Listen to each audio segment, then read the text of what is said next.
Article 12 of Indian Constitution, Definition of State. Article 12 of the Indian Constitution defines the following components as a state.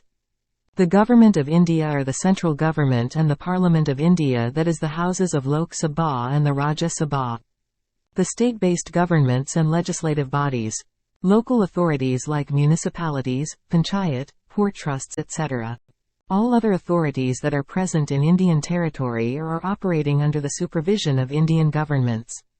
Of these, the last phrase of other authorities is a wide-ranging term that has been a game-changer and has been the topic of discussion in several cases which have laid down their own set of criterion for defining it, like Rajasthan electricity case, Sukhdev vs Bhagat Ram etc.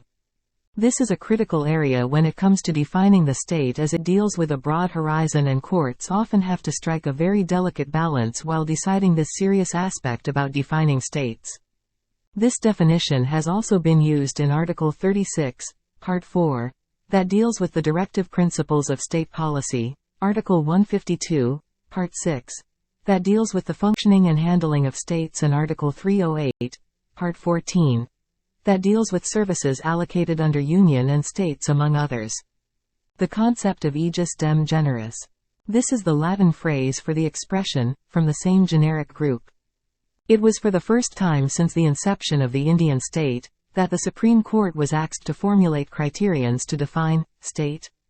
This terminology was first used by Justice V.S. Iyer Rajmanar in the University of Madras v. Shanta Bai, in 1951, where he suggested that this term could be used for defining different bodies as the state only if they performed activities that could be termed as synonymous with government functions. This phrase thus took into account anything that could be termed as sovereign function, or any allied activity. It was not precise and included a great deal of subjectivity depending on the judge's discretion. It is to be noticed that it is relatively a narrow term and was subsequently rejected in the Rajasthan electricity case, but was later used by Justice Alagiri Swamy in his dissenting opinion in Sukhdev v. Bhagatram as he defined sovereign functions. Rejection of aegis dem generis by the Indian courts. This phrase was developed in the case of Electricity Board, Rajasthan, Seb v. Mohanlal, Rajasthan electricity case, in the year 1967.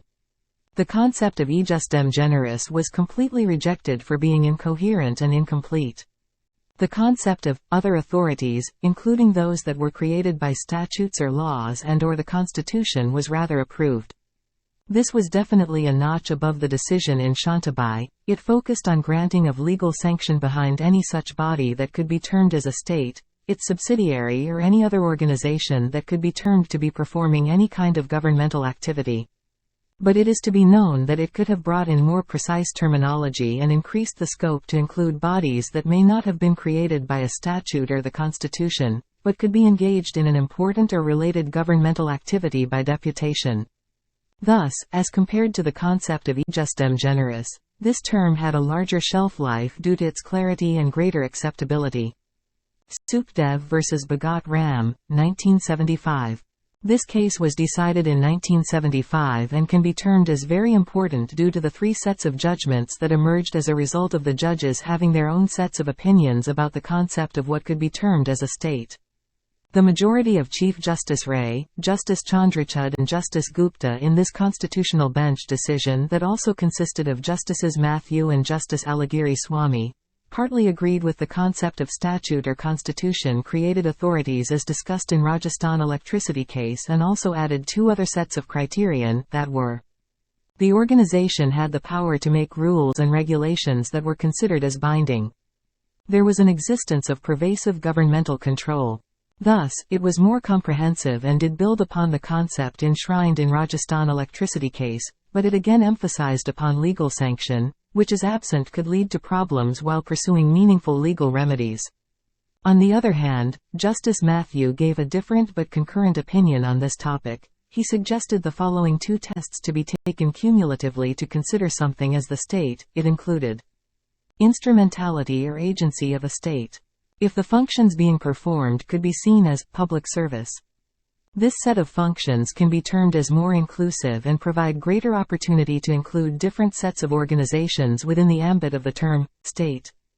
It does not allow the need for creation by a statute or constitution but also takes into account the core fundamentals behind any such body. This was in addition to the decision of dissent given by Alagiri Swami, but perhaps Matthew seems to be the most significant and logical one. Ajhasia versus Khalid Mujib, 1981.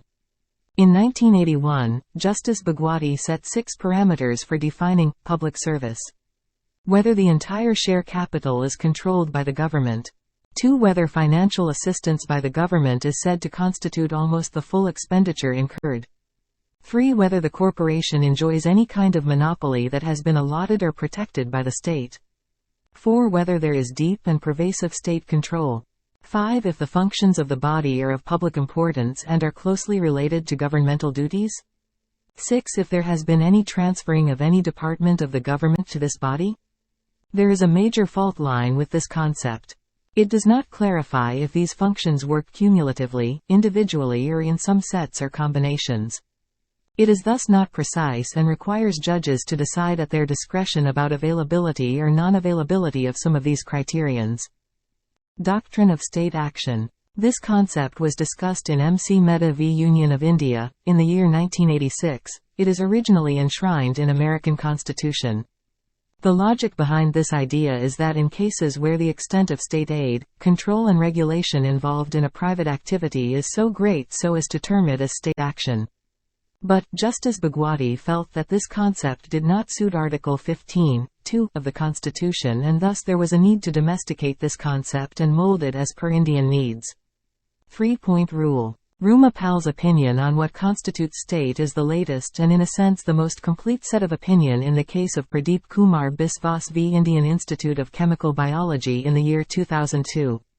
This principle has eclipsed Ajhasia and was also used in the high-profile case of Z Telefilms v Union of India in 2006 that was dealing with if BCCI was a state. Following the guidelines set by Ruma Pal, it decided in the negative. Position of the judiciary. It was an issue of great debate if the judiciary should also be termed as a part of state. Since the independence of the judiciary from the other 2 wings of the state is also necessary to ensure its transparency and accountability, in the landmark case of Naresh Sridhar Marajkar v. State of Maharashtra, it was said that only administrative functions of the court can be termed as a state but not the judicial functions. This allows the judiciary to maintain its rightful autonomy from the state and thus allow independence in action, at least in theory. Thank you.